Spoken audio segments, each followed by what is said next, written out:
with us tonight we'll have Willie Cleary, who's the Hurling Development Officer with Wexford GA, and Anthony Masterson, who's the Football Development Officer. Behind the scenes we'll have Derek Hassan, who's our Performance GDA. He'll be looking after the logistics side of things and the computer side of it. And I suppose, yeah, the lads put a lot of effort and time into this workshop tonight, and I think everyone will get something from it. So we would encourage you all to take part as well. If you're asked to type something in the text box, just take part. You know, we really welcome that. We welcome the input from everybody. So as much interaction as you can. Yeah, we'll have a question and answers at the end, where, you know, we'll open up the mics. If you want to ask a question, type in your name, or if you want to just type in a question into the box, then we'll happily answer any questions you may have. So again, before we start, I just want to let everyone know we are recording, and we record all the webinars, and they'll be released to everybody who logs into the webinars and to all the clubs as well within time. When they're all finished at the end, we'll be releasing them. And so yeah, I'll remind you all again to please turn off all your mics and your cameras. And thank you all again for joining us. And I'm going to hand you over to Willie now, if Willie can take off his microphone. Thanks, guys. Thanks, Ray.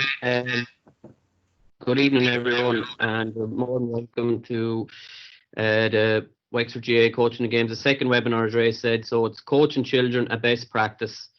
I'd love to be out in the pitch tonight, and I know Anthony would too, and we'd love to be doing workshops all over the county.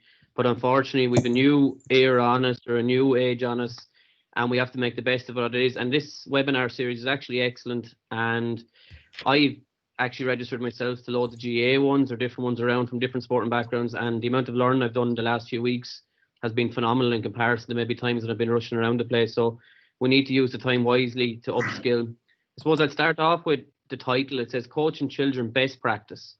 All we're doing tonight is trying to give everybody, every coach out there, the best possible ways or structures that they can coach the children around the clubs in Wexford. So it's not perfect practice. There is no perfect practice. We will all make mistakes. We will all get things wrong. What we say tonight could be outdated in 5 years' time. But all we have to do is, every child that comes to the pitch, I suppose, and I want to stress this, they only get one opportunity to play GA. They can't go back and do it again. We can't go back to 5 and 6 year old. Our time is gone.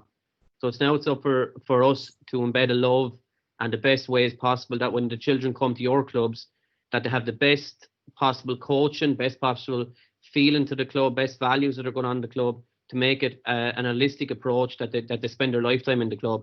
However, if we get it wrong, even one incident or one, bad year or one, bad incident can leave a sour taste in a child, and they might never come back to the club. So look, there's never going to be a perfect practice, but we have to make it as best we can. So I'm going to hand you over to Anthony now, who has a video to kick it off, and he'll be looking forward to your feedback during that video as well. Thanks, Willie. Yeah, I'm delighted to be here, lads, and delighted to see such a big crowd joining us. See a lot of local and familiar names in the chat box. So just before we kick off and we listen to the great Timmy Ryan of Glengooley, what we want to do is just to make sure your chat box is open. So anytime we're showing a video or anytime we're speaking, feel free to throw in any bullet points or any notes that you see yourself, or any questions that you might have. If there's any questions, we'll get to them at the very end. But any feedback or information from the videos we ask you to help out on, feel free to put in as much as you can. So the first thing we're going to do is we're going to start off is I want you all to open your chat box. We're going to look at a 2 or 3 minute video from Timmy Ryan, and we want to know what the negatives are and what the positives are from Timmy, the coach himself. Okay, so put on your coaching hat yourselves and listen to Timmy, and type into the chat box as much words as possible, what's negative and what's positive. Listen, lads, I'm telling you all season, pull half into your man, pull half into him. Pull half into him, right? Hit him half, he's no relation, you follow me there, right? So don't get in, he'll be blowing me up and funeral out there, right? Jesus, you're standing back and you're looking at him,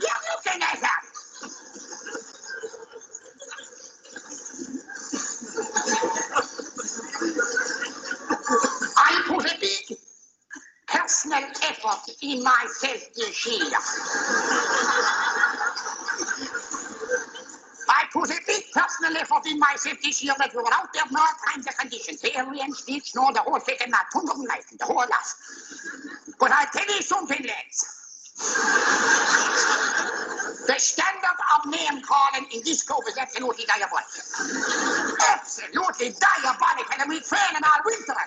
There's no point in running up to a man, sticking your tongue out at him, calling him a sissy and running away.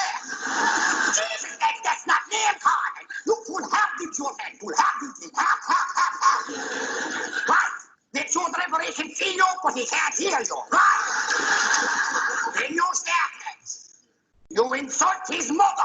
Insult his grandmother, his sisters, his family, every one seed breeding generation of them. Insult the shite out of him, annihilate him, lambaste them. Make sure that man hits you. When he hits you, you hit the ground. He gets the line, we get the free. 14 men down to 15 lads. He don't even know how to play the game. Jesus, am I wasting my time? I know the fellas down there, and they're looking up here at me, and I know what they're thinking. I know what they're thinking. I know what they're thinking. What they're saying, what Timmy Ryan? What Timmy Ryan? Timmy Ryan is too hard to us. Well, I tell you something, lads, I'm not. You know all about it next year when you're playing under 14, right?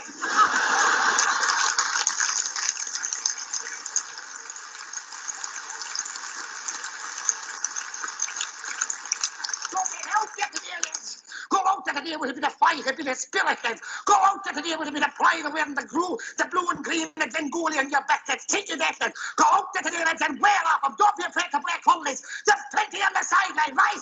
Let every blow be a funeral. I don't want to see you coming back in here with ducky jerseys. I want to see you coming back in here with blood-stained jerseys, lads.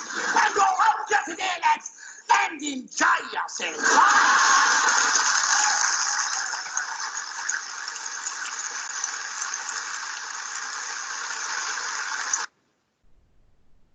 Okay, so some of you might have seen that before, depending on what age you are. But thankfully, he's not a real character. But one message that just came in there from Michael Arthurs is, unfortunately, this character does not just exist on the stage. So yes, there is those coaches that they are out there. Just to run through some of the messages we came in, and there's loads of them there, so it's brilliant. Thomas Cronin says, old school. Ranting and raving, it's all about Timmy Ryan, so he's self-absorbed. He's very negative in what he says. There's a few positives there. He's passionate. His dedication is good. He's got poor communication skills and a lack of direction. Okay, so we're all hitting exactly what we see. Enjoy yourself was very positive at the end. Come on, Keith. Advocating physical violence, all right, Connor, right? So we shouldn't advocate that at all, obviously, when we're dealing with under 13s, under 15s, or any age group. But he obviously uses bad language and a lot of negative talk. He encourages sledging and foul play. But one of the key things is, and a lot of people have said it, is there's no direction. So he doesn't give the kids any direction apart from self-harming or sledging. And it's a win-at-all-cost attitude. But there is positives to it. So I was actually writing this down during the week, and I actually picked up a lot of positives from it as well, that young lads would really, really like in a coach. The passion, the energy that he brought to it, the enthusiasm. He some young lads might find him funny, so they might remember him. But the energy, enthusiasm he brings to it, and the passion he has for his club are a couple of things that really stand out. So that was just a little icebreaker, just to get your feedback. Not concise enough in the message he wants to get across, too much blurb. Exactly, Orla. So times have changed. Young lads are more clued in nowadays, and they don't want to be shouted and roared at. Basically now what young lads want is direction, and they want to be led, and they want to be challenged. And unfortunately, a lot of this isn't along those lines. So we're going to hand you back to Willie now for the overview of tonight's session. So thanks a million for taking part. Okay, great icebreaker there. Timmy Ryan, the famous, the Unbelievables. Thomas Cronin just had a very good point at the end, and it's something that I want to, if everyone can keep in their head throughout it. Are those positives only short term? So they might win the under 12 county title, but if there's 25 on the panel, I wonder how many of them will still be hurling at minor or under 21. So short-term gains sometimes can cost the club long-term. So it's just something to keep in your head as we go through tonight. So if we just look at the overview tonight and the rundown, we're quickly going to go through go games. We're going to speak about the core values of a club. We're going to talk about the player pathway from under 7, under 9, under 11. So tonight we'll only focus on after nursery up till under 11. And then next week, myself and Anthony will be on again, where we look after the teenage years, the youth from under 13 to minor. So keep in your mind tonight, everything we discuss is really focused on under 7 to under 11. But there will be some elements that the club can take through all age groups. What is the role of a coach when coaching children? We will discuss games-based coaching and drills-based coaching. And then we will have some questions and learning outcomes at the end. So we're just going to go to Go Games now to start off. Okay, so first of all, actually, before we go on to Go Games, is the environment that we create. So it's so true that we are all a product of the environments we're surrounded in. So we can all see it. If you're from a different part of the country, you might be into different sports, or if you're in a different, country itself, you might be into completely different ideas. It's where you're brought up and how you're brought up. So you are a product of your environment, and every child is the same. If we can create an environment in clubs of resilience, of character, of determination, of lots of fun, laughter, of hard work and competitiveness, of camaraderie, then the child will become an accumulation of these things in his or her personality, unbeknown to him or her at the time. The child will be learning this when going down to the GA pitch, but they won't know they're learning it. They will look back when they're an adult and remember that coach was over. Geez, that was brilliant what we did, or we learned that year. And these traits, I suppose, are extremely important. And I just briefly want to touch on, there's so much reading material out there at the minute, and I'm sure you've all heard of Matthew Said, who has written numerous best-selling books, Black Box Thinks and Bounce to name two. Matthew Said was a table tennis player from Reading in England. And on the one street, on the one row of houses where he lived and grew up, there was 12 British champions in table tennis, and a number of them went on to represent Britain in the Olympic Games. So it's not a coincidence, he says, that the 12 players came from the one street to be British champions. They were a product of the local club and the local coach that he still remembers, a guy called Peter Charters. So where we surround our kids and how we surround our kids in the environment, the outcome will come of that. And I think, Anthony, you have a point on that as well. Yeah, just again, having more time to ourselves, being able to read a lot more. And one of the books that a lot of people will be familiar will be Legacy, about the All Blacks. And something that they really drive home is that better people make better All Blacks. So it's something that they've focused on, all the underage structures all the way up through that. They pick good people as well as skillful players. So it's something that if we're talking about the environment and the culture of the club, it's something that we really should be focusing on. Exactly, yeah. So just always think that in your head, the environment that we create in the club. And, there's a few really strong points that we mightn't have thought of. Resilience is probably something that people say is missing in kids nowadays, but it's not missing in kids nowadays. It's just maybe not taught in them nowadays, or it's not something that they're surrounded by. So we'll go on to the next slide now, where we'll briefly touch on Go Games. So as you know, Go Games are the GA's games from under 7 up to under 11. Changes then when they get to under 13. So I'm just quickly going to run through these. So the main objectives of the GA's games grassroots to national programme are to maximise participation, optimise playing standards. The big challenge for those in charge of teams is to ensure that games are structured to cater for the needs and abilities of those who participate. GAA Go Games are hurling, camogie and Gaelic football for children up to and including 11 years of age, where every child gets to play in every game for a full game. For too long, the practice in sport has been to identify and cultivate talented players and elite teams at younger and younger ages. There's a tendency to nurture the perceived best and neglect the rest. Can I just ask you quickly in your chat box now, please? Can you give me a thumbs up or a thumbs down or a yes or a no?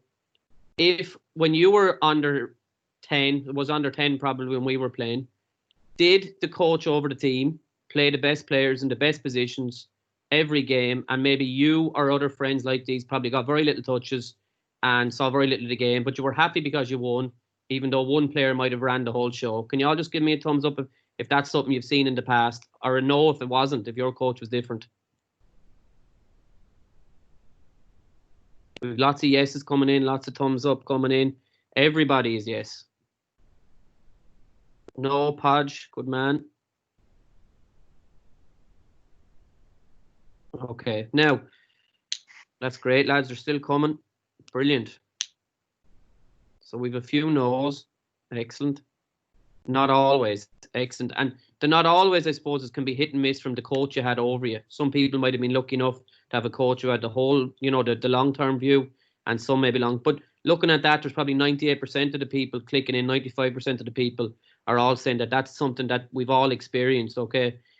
For the child who, the two children that dominate the game, there's another probably 15 to 20 on the panel that probably leave and, they got no interaction. They got very little interaction. So that's something that the Go Games has tried to change, and definitely for the better. So the challenge is to create maximum participation while also developing each child to their potential. And that is a challenge for every coach.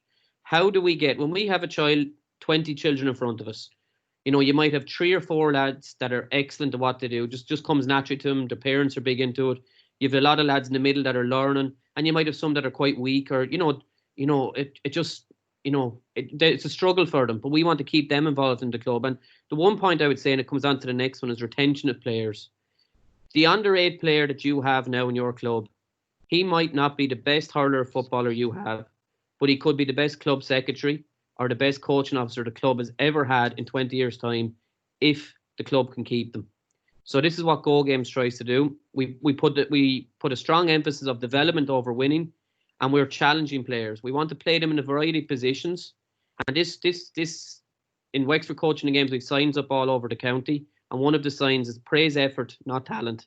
That we praise the effort they're given, no matter their ability. So the great player who's excellent gets loads of praise, but not because he can do everything and not track back. It's because the effort he puts in. Likewise, if a person who couldn't hit it off their left side and in 3 weeks' time can hit it off the left side, we praise that effort. And that's something that we need to really learn. Praise effort, not talent. We'll go on, Dara. So here is the famous Dennis Bergkamp. Now, I'm a big Liverpool fan, so I reluctantly put this in as a great Arsenal player. But Dennis Bergkamp is the assistant manager in Ajax, and before he became the assistant manager, he was head of all the youth academy in Ajax there, who the current players, the kind of great team of 2 years ago came through. And he says sometimes in youth development, you put your strongest player on the bench just to let others shine.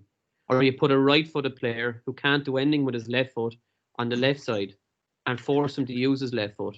Of course, in that game, you will probably lose because you don't use your strongest players in the strongest position. But in the end, you have a player who used his left foot when he was 12, 13 and 14, and then he can use both feet when he comes into the first team. That's what we have at Ajax, and I really stand behind that. So going back to the point that Anthony read out at the very start, I think it was Michael Arthur's Anthony was the person's name.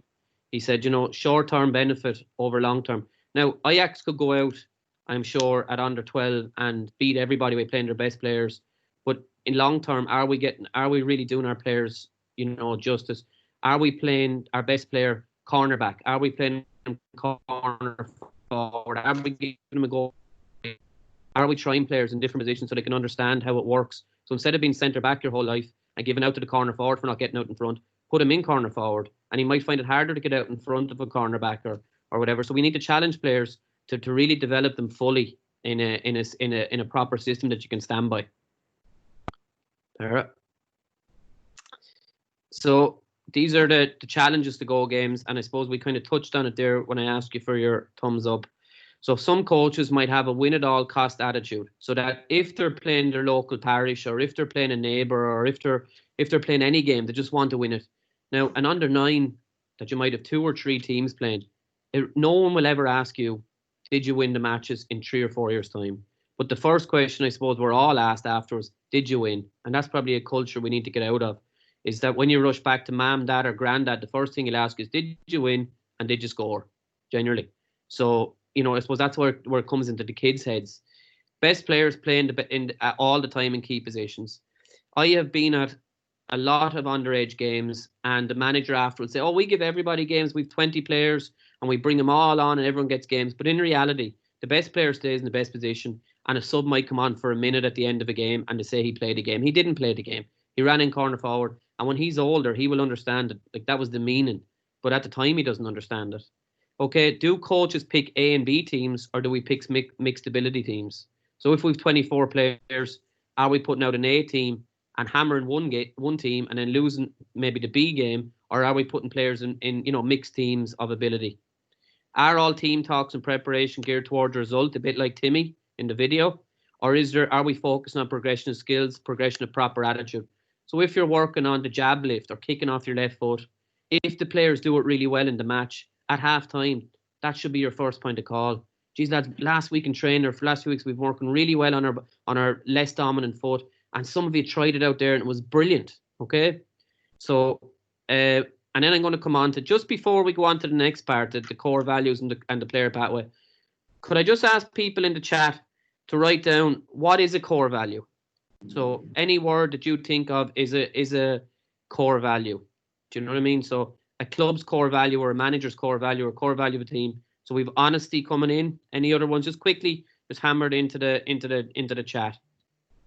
Hard work, inclusion, respect, fun, inclusivity, respect, participation, respect, excellent, fairness, brilliant, dignity. Well done, Michael Arthur, you're on fire tonight. Participation, team, not individual. Dedication, pride, brilliant. Okay, so again, we're getting a lot of the same. Integrity, respect, really, really good. Okay, so I'm just going to quickly go on to, I suppose I said we studied a lot.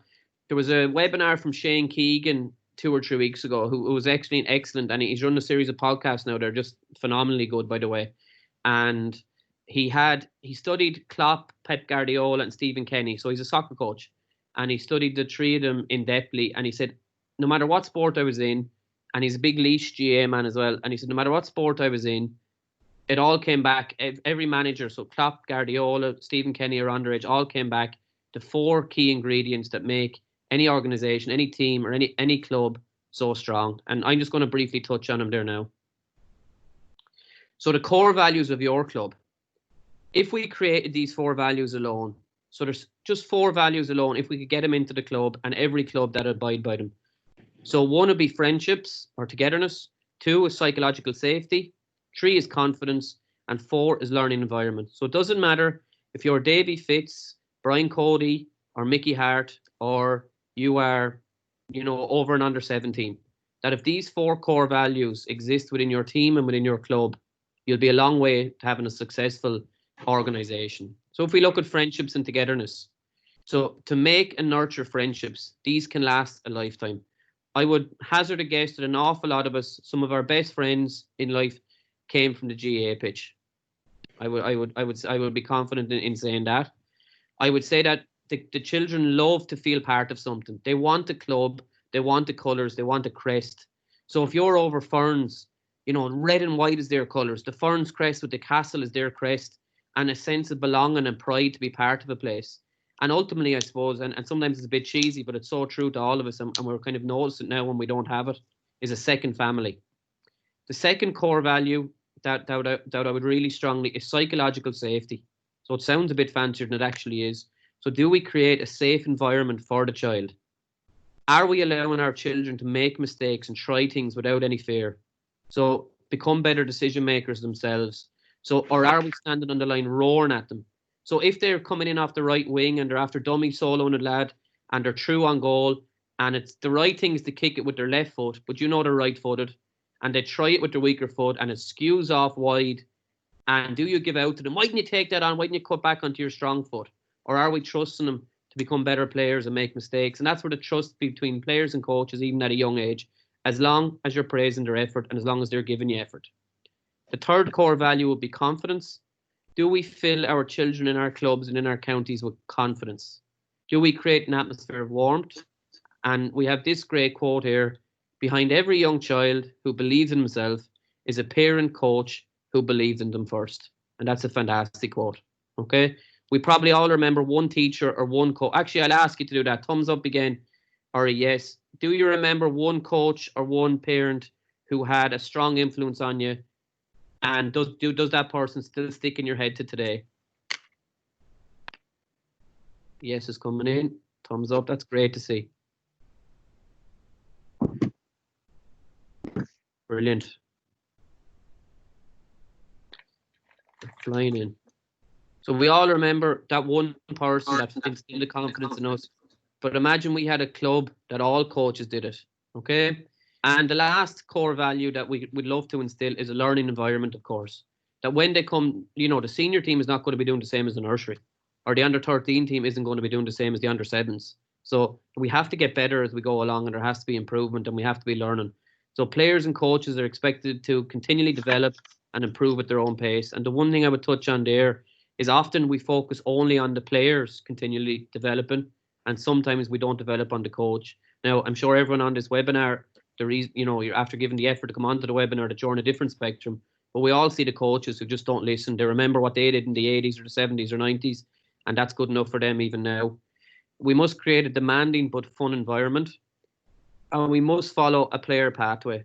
So I don't know if your club has core values instilled in them from the coaching officer, from the chairman, from the secretary down, but it's something I highly recommend, that even if we got those 4 values into any organisation, we would be in a fantastic place to develop children. So I'm going to hand you over to Anthony now, who will lead the player pathway section of the webinar. Yeah, just keep on there. Sorry. TURAS. Sorry, my fault. Yeah, you can skip that there. Thanks. Yeah. So this is something that we, working for Leinster GA, have been running out into clubs for the last 2 years.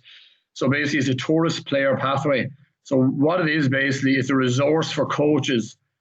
Because I remember when I was, just to go back on when you're coaching children, you always wonder, should I be doing this with these kids, or should they be at a level above this, or are we actually coaching these? Are these skills too difficult for this age group to be working on? So what this resource does, it actually gives you cards to say, at under 9, they should be able to jab lift or roll lift, or they should be able to do the near hand tackle. They should start kicking with their left and right and striking with their left and right. So these are just resources that we're running to the clubs and visiting clubs to give, to try and help coaches improve and upskill. So TURAS basically is the Irish word for journey. What the TURAS means for is there's five key principles. T means testing and challenging. So our sessions and our trainings should be testing and challenging. The U is understand that the player is at the centre of the game. So it's a player-centred approach. R means resembles the game. So it's games-based. A is all players involved, a lot of touches and a lot of decisions for the players. So that will come with your games-based approach. And S means it should be fun and enjoyable.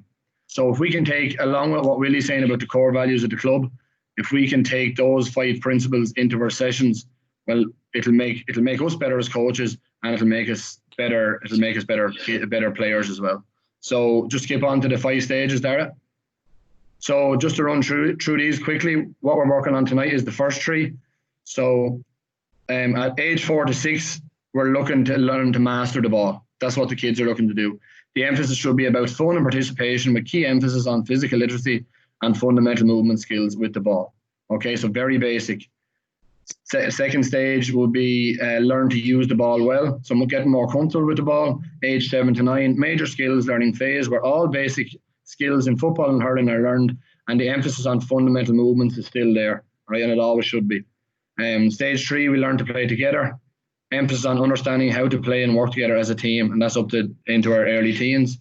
And then what we'll be working on next week, learning about positions and learning to perform. So the principles of play and applying good game sense increase as we get older, and we combine all aspects of performance, including decision making, higher physical demands of the game, and coping with competition. Okay, so all these resources are available online and on the Leinster GA website. So just move on, Dara.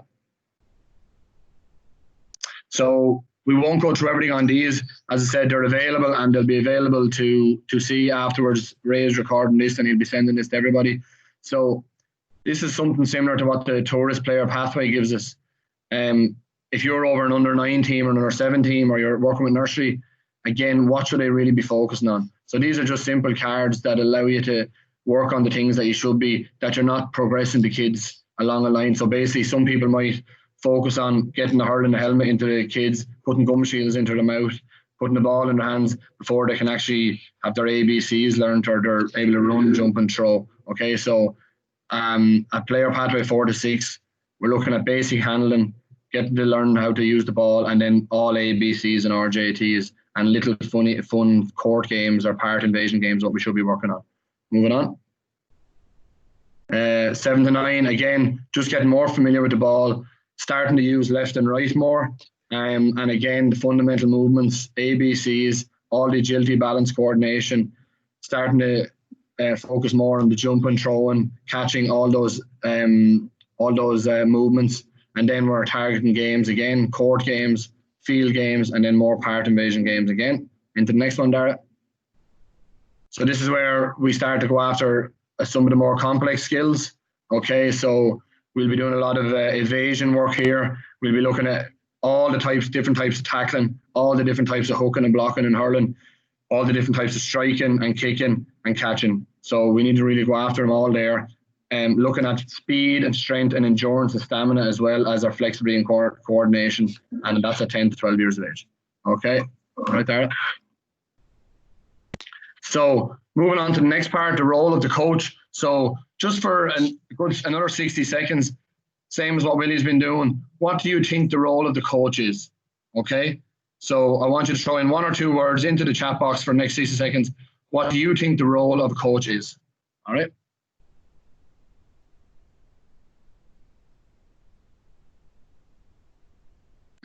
Okay, galvanize the team, alone order, motivate, create a fun and safe environment, encourage, mentor, role model for the kids, develop the players, all right, all flying in, structure training, fun bus, very good, Thomas. Provide a safe and fun place, yeah, communicate, Pat, well done. Develop skills, ensure it's fun, exactly, Simon. Guidance, Martin, to be a facilitator, very good. Facilitate, listen, help players be the best they can be.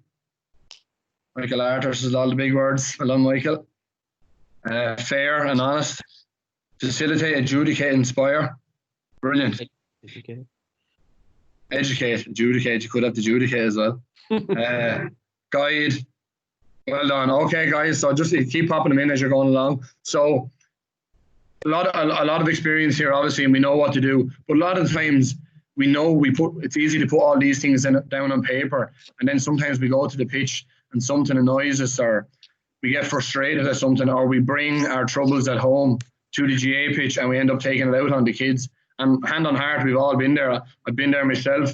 I've had a bad day or something's gone wrong and we end up getting frustrated and we take it out on the kids, or we don't have as good a session as we plan to be and we ignore what exactly the core values of our training is. So it's just something to really remind us and to think about. So create an enjoyable atmosphere to learn is a brilliant way of summing it all up. So the role of the coach. So I don't know if anybody had listened to Keith Ricken recently. It was one of the more interesting clips that I've viewed over the last few months. And one of the things he said, if you can remember, if any of you looked at it, he didn't do a PowerPoint presentation. He read out a little book that he'd been writing into for his last 30 or 40 years coaching. And he led Cork to the under-20 All-Ireland last year in the football. And one of the things, and I've since written this down into my little book, is when you're coaching, you own their sorrow and you own their joy. And I think if you take that and you bring that to every single session you go to, and you think about that when you're talking to kids and when you're giving them feedback, I think that's something that can really, really work for us all. So you set the mood. You set how much energy is going to be at training. You set the enthusiasm and the feeling that's at training. So if you obviously rock up and you jump out of the van or the car at 7:29 and coaching and training's at 7:30, straight away the parents and the kids know there's something wrong and they'll feed off that and they'll lose enthusiasm, they'll lose energy, and then you will actually lose energy as well. How do you make the kids feel every night? All right. So I always say, as a parent, how would you like your own kids to feel coming home?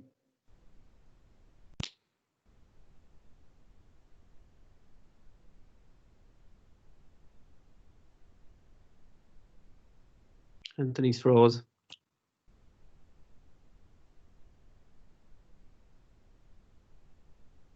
He's back there now. Yeah. Back, Anthony. Technology at its best. Okay, Yeah. So a growth mindset.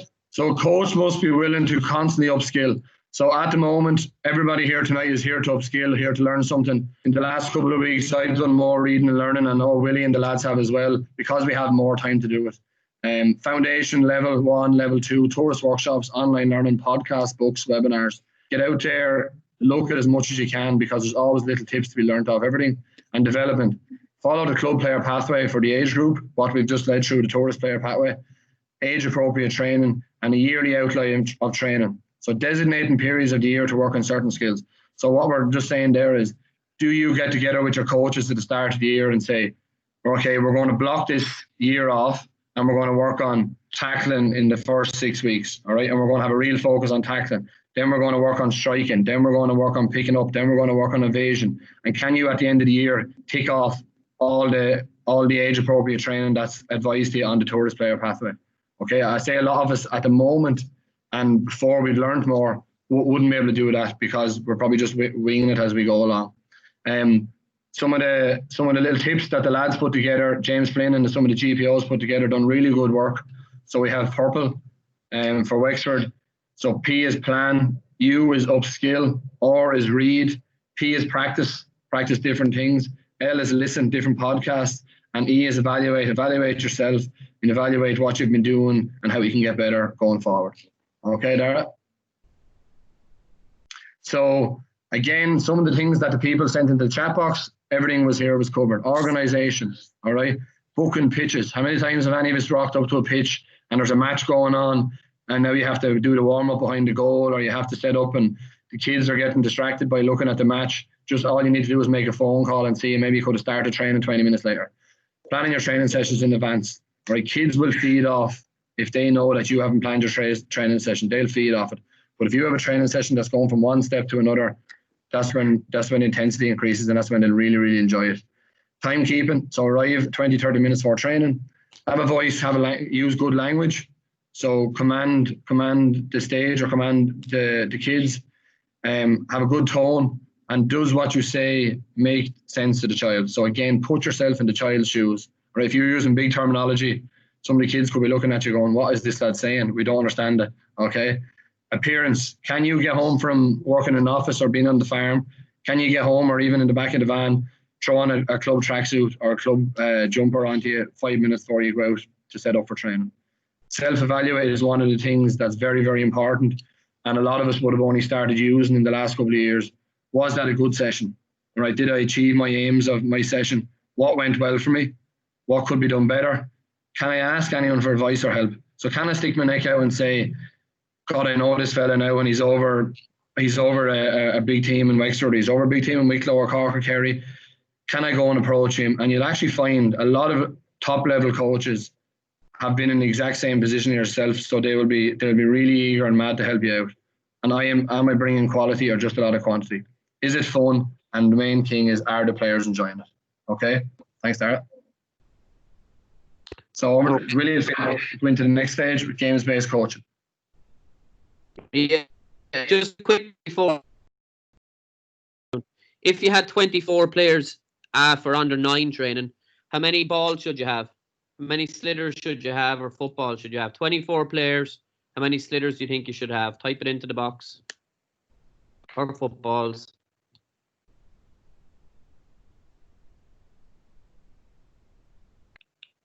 Good answers. Yeah, so I'm guessing we're all thinking along the same lines. We all wrote the lowest number we've got is 24.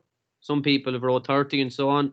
Reason being is, at that age, a ball each. They need a ball each for warm-up, for everything that, you know, we can't have. I've turned up the clubs to do training sessions and we could have 25 kids there, and they would say to you, is 9 slitters enough for you? Okay, so Claire summed it up there, 1 per player. Just something to keep an eye on when you're a coach. So games-based coaching and drills-based coaching, I suppose the biggest thing I'll set out is it's not a versus. They're not enemies. Okay, there's a big theory out there now, or a big push on games-based coaching, which, look, I'm an advocate of. I do it myself in the majority of my sessions. Okay, they're all games-based. But drills-based is not dead, or it's not finished, or it's not bad. Okay, it's just how we marry the two of them together and how we get the balance right between both. So what is a games-based approach to training? A games-based approach to coaching ensures the players develop techniques and skills in an appropriate environment. While traditional drills, linear, provide an organised structure for gradual developing technique, fun games and modified games provide an opportunity to practice skills of the games in an open environment where decisions such as where to move, whether to take possession, which skill to perform are forced upon players. I think that last sentence is the key. Okay, so if we're doing a drill and we've all been part of this and we have 30 players, a lot of coaches will go 5 groups of 6. So 6 behind that cone, 6 behind that cone, 6 behind that cone. I want you to run out. I want you to pick up the ball with your right foot and then pick up the ball with your left foot and then high five your man. So then the five are back in the line, messing, waiting around, bored, cold, and they're not really learning it in the game. If we can bring that into a game-based situation where, as it says there, an open environment where decisions are put on the players. Where do I move to pick up the ball? What am I meant to take possession here, or are you just telling me to run out 5 yards and take it? And is this a roll lift, or is this a jab lift? Should I be running and stopping, or should I be running through it? Should I be pulling on it or picking it up? Okay, and the players will learn them in games. Okay, instead of you like robots telling them what to do each time. Just move it on there. Thanks. So again, and I'm really focusing on the and here. Both games and drills-based coaching have a role in all our coaching. They can work together and they're not enemies. If you have an under 7 and you're teaching them how to jab lift, you will need to do some form of drill-based coaching, okay? Or you're going around cones sometimes. There will have to be some sort of drills in it. However, with games, we have more touches, similar movements and context to matches, and it's more fun. The children will do it without knowing to themselves, okay? Challenge the young players to become their own decision makers while focusing on the skills of the game. So your game will have a target, or will have an aim or an objective, okay, that you know of, that they don't know of, and in that they will be learning the skill of the game. So if you're teaching them how to hook or to block, okay, first of all you'll teach them the technique. Then after a while they'll get good at it. Put them into a games-based coaching where now you're focusing on that, but they might know they're focusing on it, and it's getting them to decisions. Do I block here, or do I go behind and hook? What do I do? And award points then because of that. Drills can often be linear. Example, 4 players getting limited touches. Can be boring, but they do still have a place with younger players at times. Please, if you're up at coaching and you're training them for 1 hour, if you've 60 minutes, do not do drills for 50 minutes and then put them into a match.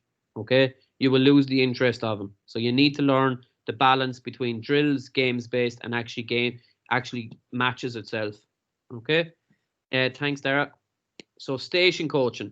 This was something that I would strongly, and I'm sure Anthony would too, would strongly advocate for especially kids up to under 11. So you have 24 children arriving up at you, looking at you, for example. Straight away, you need to think of 4 stations of 6, or 3 stations of 8, or 2 stations of 12, depending on how many coaches we have. All it takes then is one coach, just 3 or 4 of you over the team, take each station. Do the warm-up together, make sure it's fun. Make sure you're doing loads of fundamental movements. Make sure they all have a ball each, which we said. And then you can let each coach take a station, and they can focus. One station could be a technical skill. So you might be learning how to hop the ball, solo the ball, and kick it over the bar in the one movement without stopping. The other one could be ABCs, fundamental movements. So they could be hopping over ladders, over hurdles, underneath poles, and then getting up to do a little pick-up or something. And then the other one could be a little 4-on-4 match.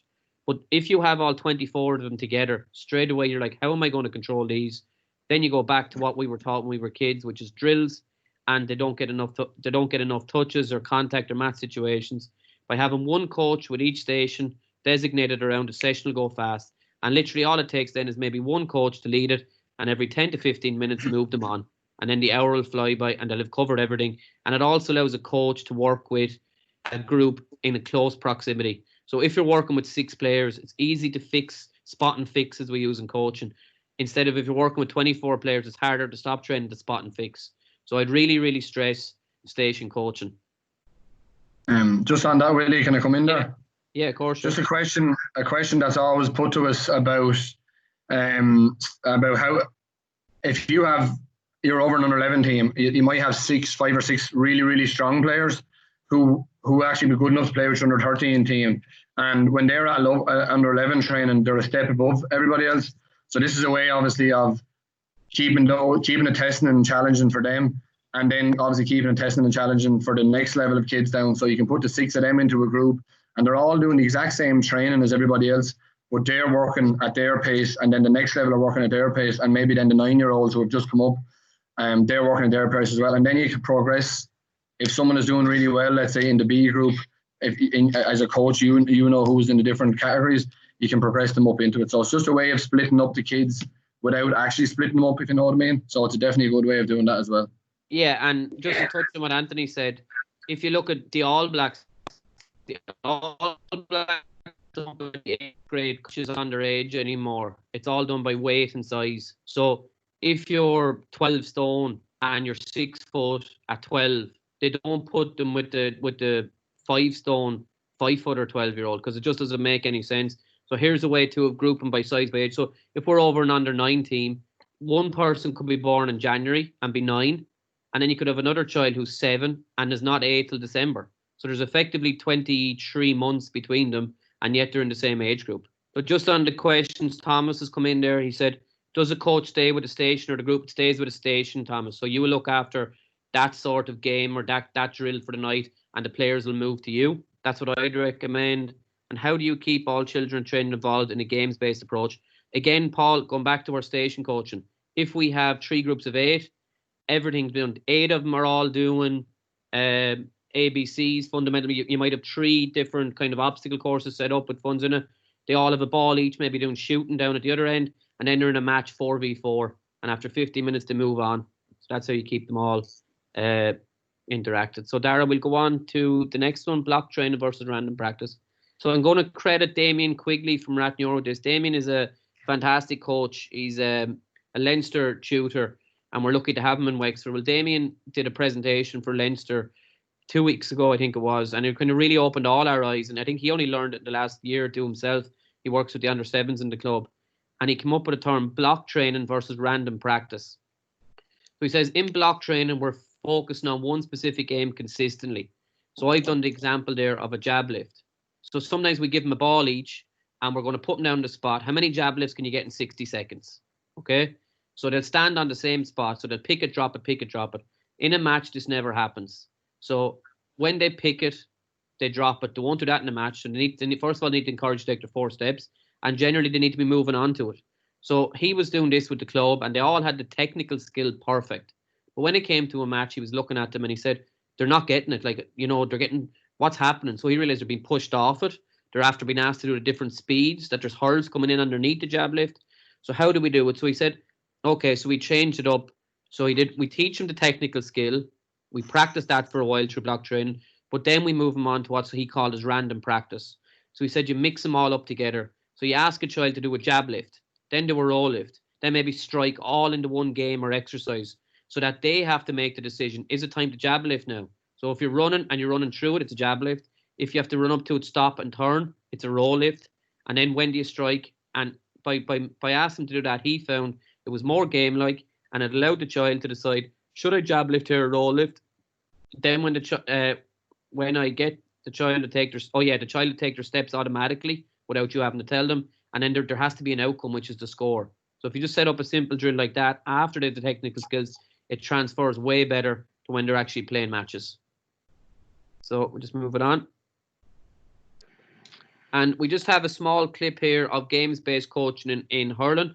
Just can you write down even on a journal in front of you, or even into the chat box when you're looking through this, or when you're watching this, is have a look at it, and then maybe think for 30 to 60 seconds after, how could I progress that further again in a few weeks' time? So again, this would be one station in your coaching. There's 8 players involved.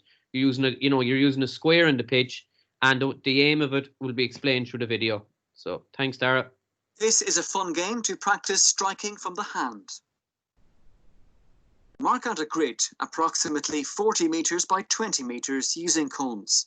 Divide the grid into 4 sections. Divide the players into pairs, 1 pair per section. One of each pair is a member of the same team. The team with the ball attempts to retain possession by striking the ball from section to section. The opposing team attempts to block their opponents as they strike the ball.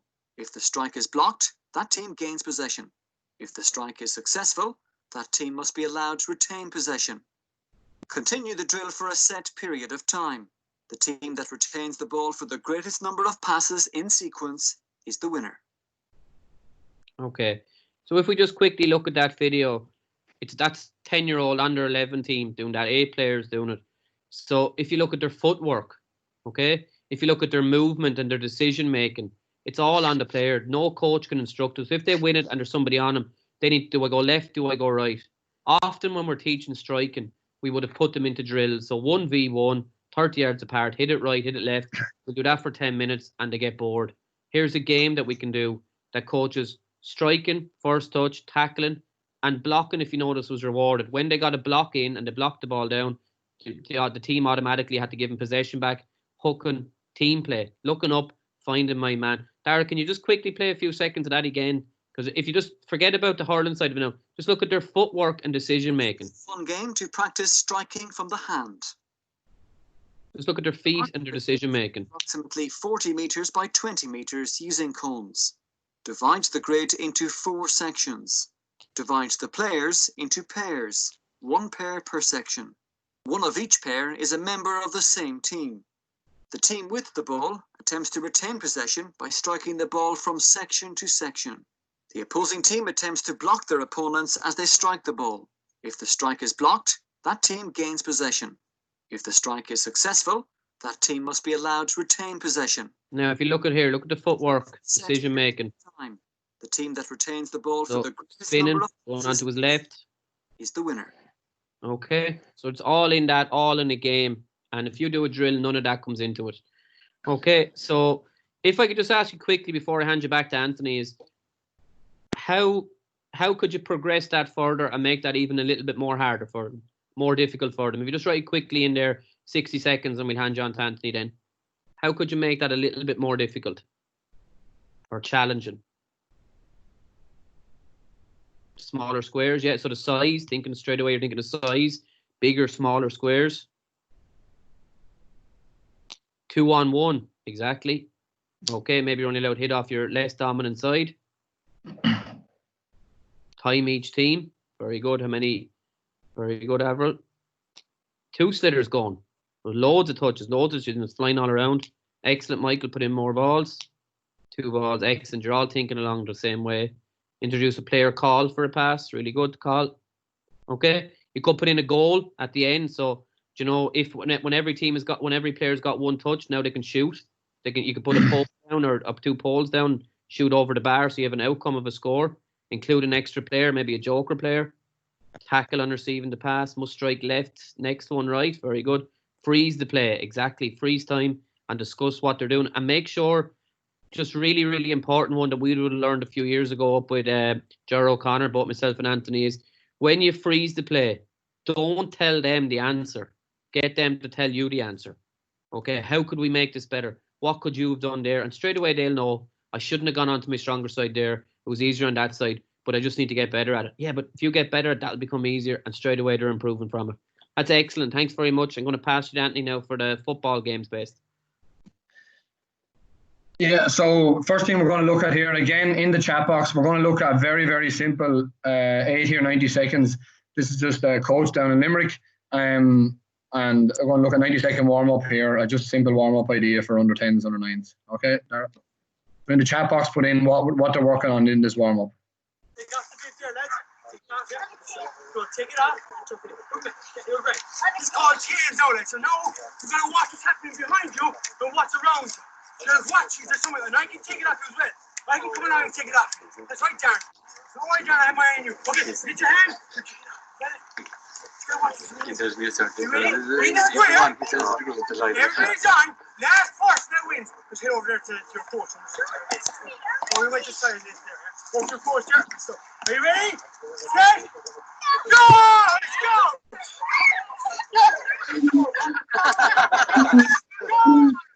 Easy. Come on. Okay, you pick your new invite. Let's go. Left. Who's on? Around. On your left. On your left. Aha, gotcha. On your left. On your left. 5, 4, 3, 2. Hey, come in. Let's go. Jog in. Well done, lads. Jesus, how many of you got straight away? Huh? Should I be aware what's happening around? Let's take her on. Thanks, Darren. Just so before we move on to the next stage, so yeah, exactly. Everyone's after writing a coach down to their level. Agility, speed, awareness, fun. Yeah, you could hear the kids laughing. You could hear them, and so straight away, instead of running them out to one line and jumping and going side to side, I suppose straight away there, the heart rate is up and they're ready for training now. You have their attention.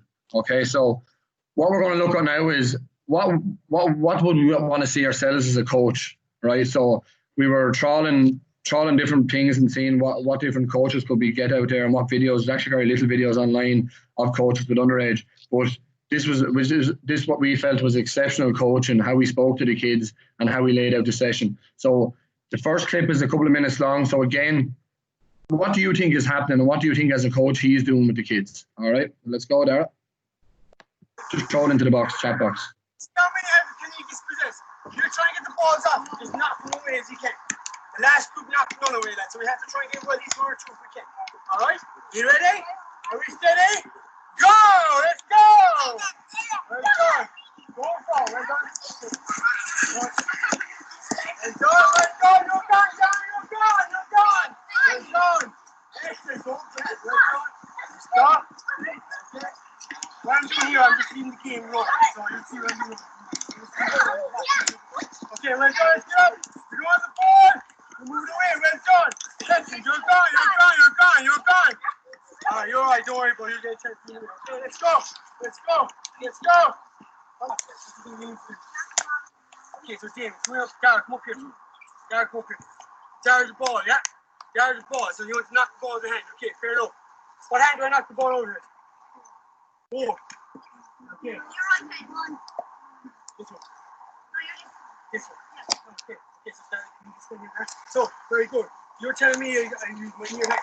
Excellent, very good. So what do I need to do now? Do I want to get the ball? I do. Yeah. So what do I need to do? Tap it.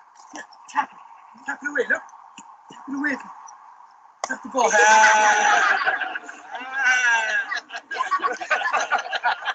Go.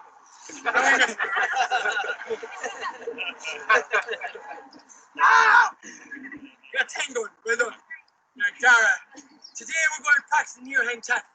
I saw a lot of lads over there, you're tackling like this. You're tackling like this. And what could happen when you're tackling like this? What's going to happen? You could fall. Yeah, exactly. You mightn't get there in time, so you're going to grab the jersey, which a lot of you were doing. You were grabbing jerseys because you couldn't get there in time. Okay? Then a lot of guys, okay, you're coming in and you could fall over just because you can't get the ball because he could be choosing to have the ball over here. I'm going to get the ball in. So excellent. You said yourselves, near hand. So if I'm right beside Dara, I'm going to use my near hand to tap the ball. Well, yeah. Don't worry, Dara, I get it. All right, don't worry. Okay, so I'm going to bring my leg up beside Dara. So when Dara's running, okay, so Dara just run across. Okay, I can come over here. Okay, so I'm going to come around. I'm going to try and tackle Dara for stuff. So Dara, I'm going to try and get the ball at Dara. It's blocking punch. So I keep my eyes on the ball. I use my arm. Now I'm going to wait. Can I tackle Dara when the ball is in here? When can I tackle Dara? All I want you to do here is. Okay, Dara. So Dara, you're going to. Yeah, so what we've seen there basically is, and everyone's after highlighting it, okay? So the first thing he did was he went straight into a game. So it's fairly clear, obviously, from that, his focus of tonight's training is the near hand tackle. So before he goes to training, he plans out his session, and the key focus of tonight's training is going to be the near hand tackle. Yes, we're going to play games. Yes, we're going to have fun, but his object is to try and get the players to remember the near hand tackle and to try and teach the key teaching points of near hand tackle. So he let them into a game for a couple of minutes first. So what he done was he just let them play. And he probably didn't hear it in that clip. He said to the coaches, just leave them at it. So all he's doing is letting the players make mistakes, seeing what their technique is like as a near hand tackle. Then he brings them all back down, like everybody said. He's engaging the kids. So he's empowering 9-year-olds. These are, I think, these might be under 10, under 9. He's empowering 9-year-olds. So they now feel that they're telling him the answers. So now they're giving him the idea of how to do the near hand tackle.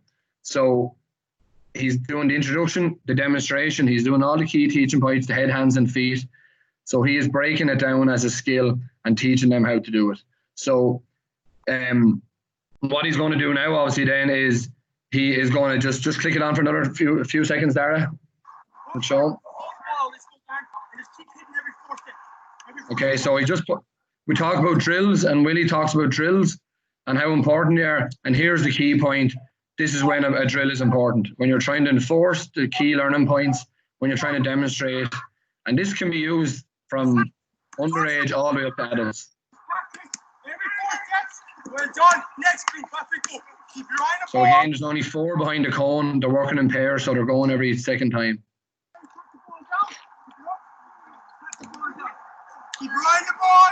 Tap the ball down. That's all. I don't care if you win it. Right? Tap the ball down. They should pick it up again and go again.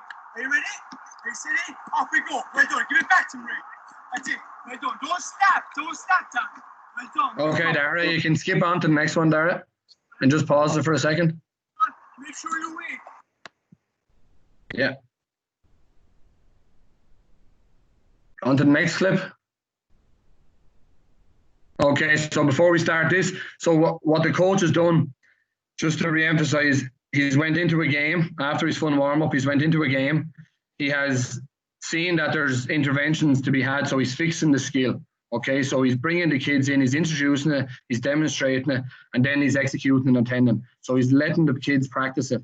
And now what he's going to do is he's going to check for learning. So he's going to stick it back into a game. Okay, so just, this is only 90 seconds long. This is the last clip before we ask for any questions.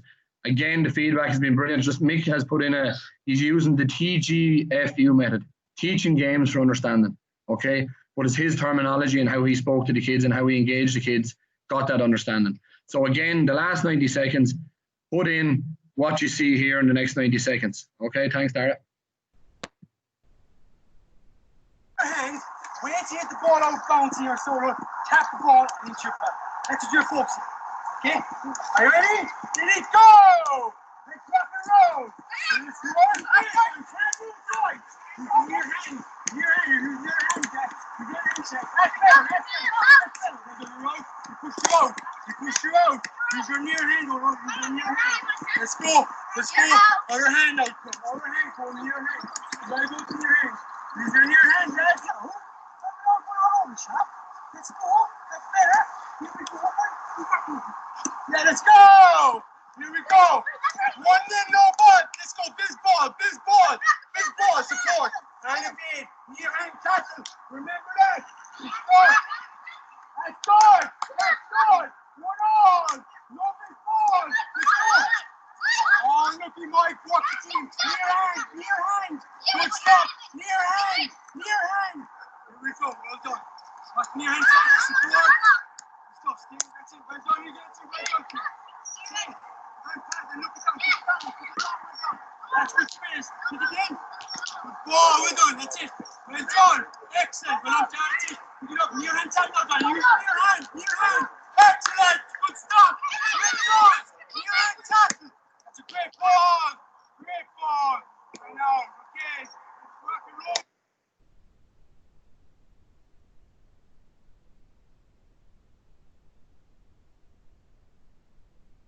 Okay, Dara. Okay, so some of the things that come in, everyone involved, yeah, repeating the skill to be learned, enthusiasm and clear direction. So in comparison to Timmy Ryan from Glengooley, who didn't give any real clear direction, Barry just wrote in decision making, spatial awareness, ABCs, emphasis on the near hand tackle. So if he asked himself, if all those kids got into the car, right, when they jumped in and their parents picked them up and said to him, what did you work on tonight? I can guarantee you every single one of them would say, we learned the near hand tackle and we worked on the near hand tackle. Even though he progressed it, what we were looking for there in the last clips was he progressed the near hand tackle into 3 different games. Okay, there were similar games, but he progressed it to including goals, as Willie said in the last clip with the hurling.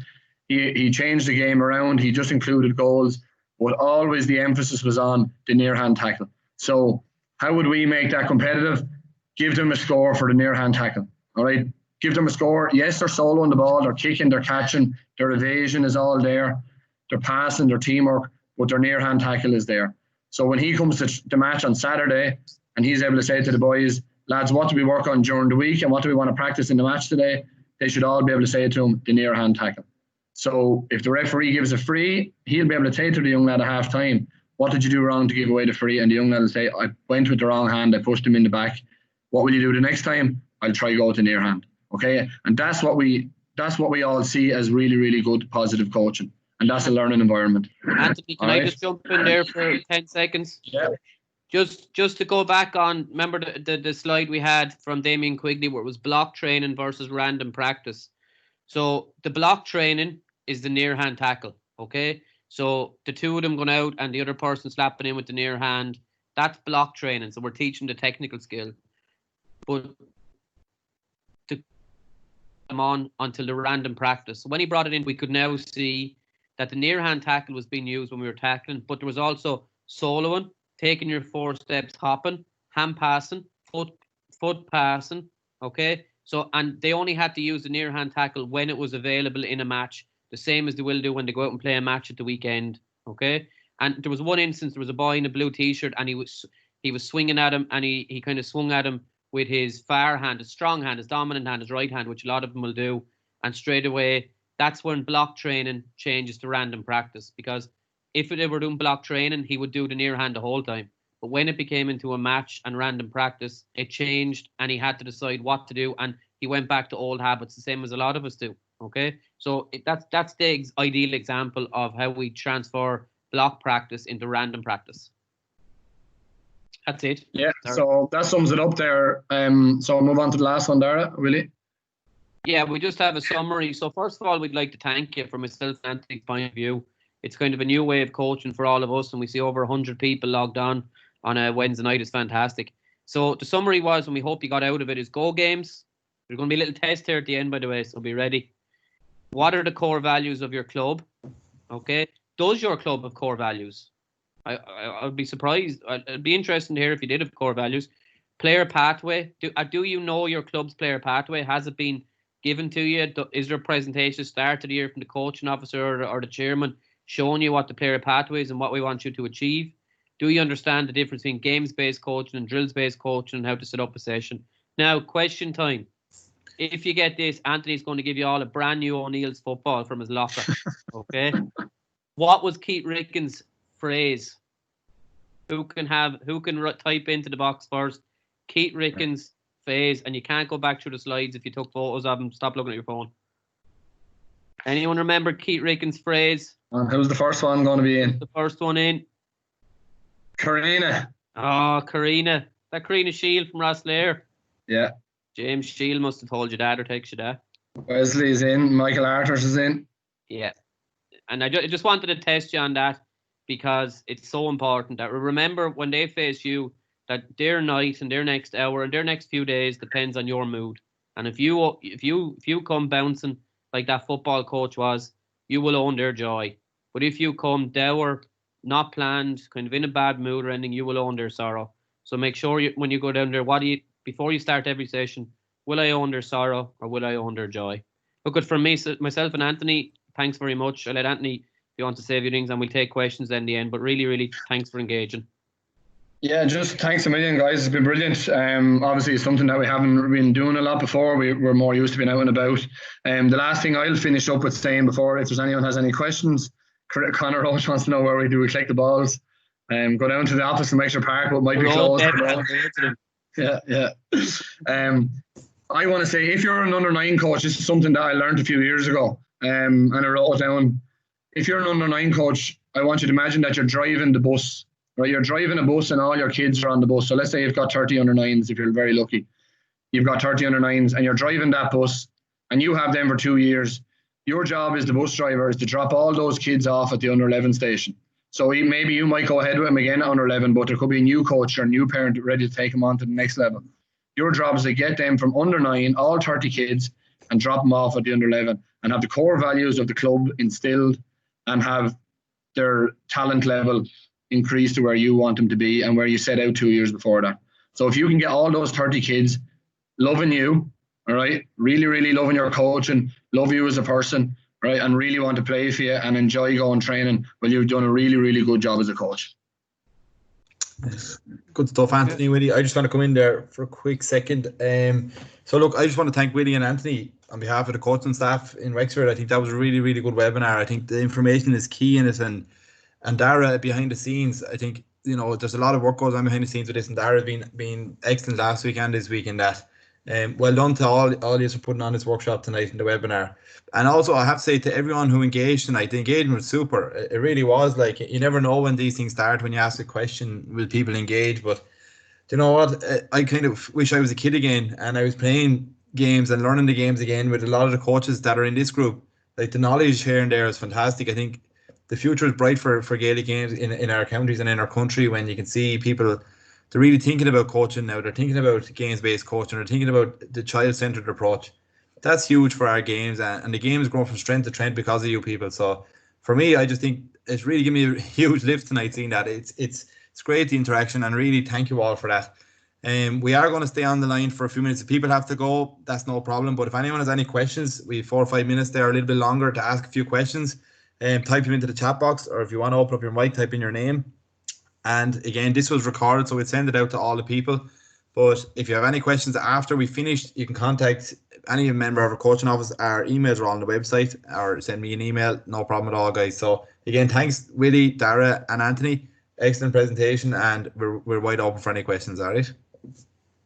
We've one question in there, Ray.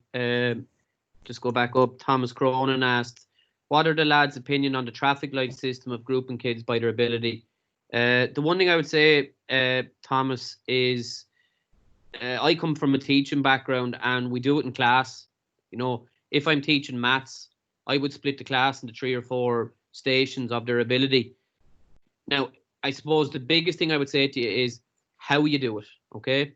You cannot make any child feel, oh, I'm in the bottom group, or those lads are way better than me, or there's the really good lads over there, and I'm over here stuck with this, so I want to be in that group. So you got to stagger it. You got to do it differently every week. You can't have the same session coming twice in a row. But again, for every child to reach their potential, to me, you have to do it that way at certain times, especially in station. But you need to be very sensitive to all the kids' feelings. You might mix it up every week. You mightn't go back to it again for another 2 weeks of doing it that way. You might change it up each week. But again, to me, for each child, as Anthony touched on, if you're an under 11 and there's 5 or 6 of them outstanding and they're good enough for the under 13s, we have to make them reach their potential as well as a child. And I also touched on, the relative age theory. You have a boy who's 11 in January and another boy who's not 10 till December. There's 23 months in the difference.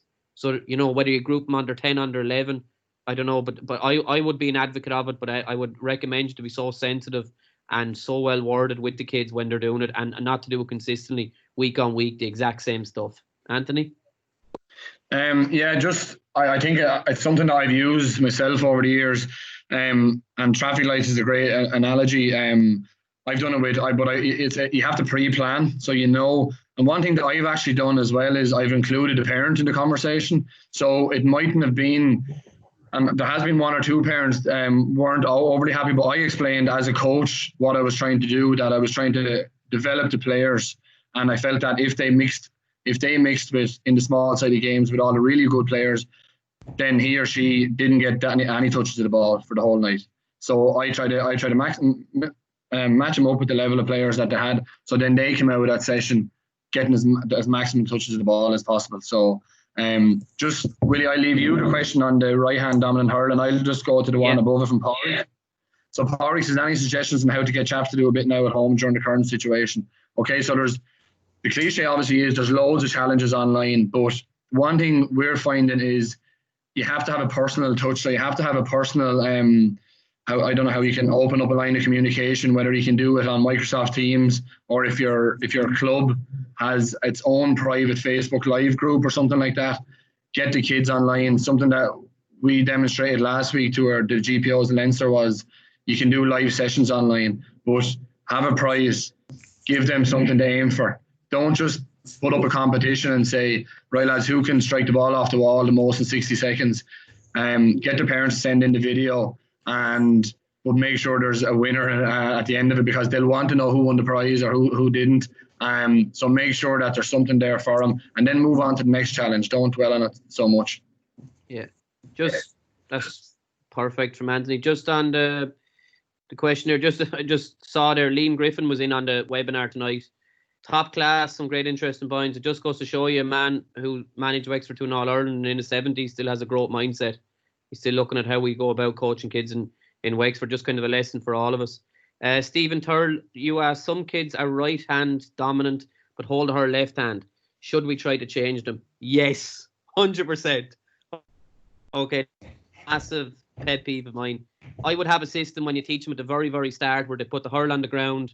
I would say put up your 2 hands, okay? Which hand that you write, your pencil hand, write your name in the air. So I get them to write the name in the air, and I'd hide the other hand behind their back. And I would tell them pick up the hurl with that hand. And I'd have open the gate, close the gate, and then slide. And you keep teaching them how to do that.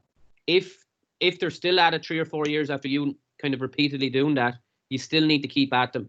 But I would say if it gets to 13, 14, 15, and they're 9 years in the club and they're still doing it, I would just let them play it at that stage. Just look at Taggy Fogarty won an All-Ireland doing it. For Kilkenny, Wally Welsh does it at the minute. Look, it's not ideal, but I would really your nursery, your under 7s and your under 9s. Again, we go back to our player pathway. If the correct coaching is taught at under 7, then this won't be a challenge for an under 9, under 11, or under 13 coach. However, if it's not done at under 7, then it becomes a challenge in later line. So, Stephen, short answer is yes, but that if the club player pathway is strong, that issue shouldn't exist in the club. Podge then put in a question: should an under 7 or a great question, under 11 coach meet the parents of the kids at the start of the year and explain the player pathway to them? I would say 100% yes. I think that's a brilliant idea.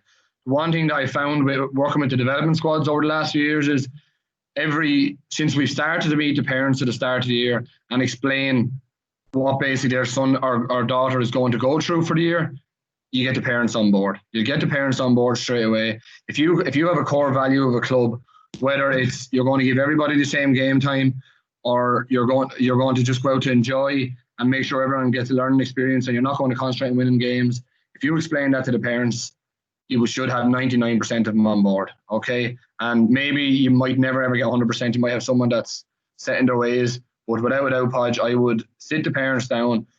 If you're skilled enough to do a PowerPoint presentation, do a little presentation with them. If not, get them into a room, cup of tea, a few biscuits, a few sandwiches from the club, 30 parents in a room, 20 minutes before training. This is what we expect from your kid for the year, what we expect from you, and this is what we're going to give your son or daughter. And I think it's a great idea to get the parents on board and to start that culture and environment in the club that we're looking to create. Yeah. Oh, class. Any more questions? Stephen, you asked again, he refused to do his right hand to my own son.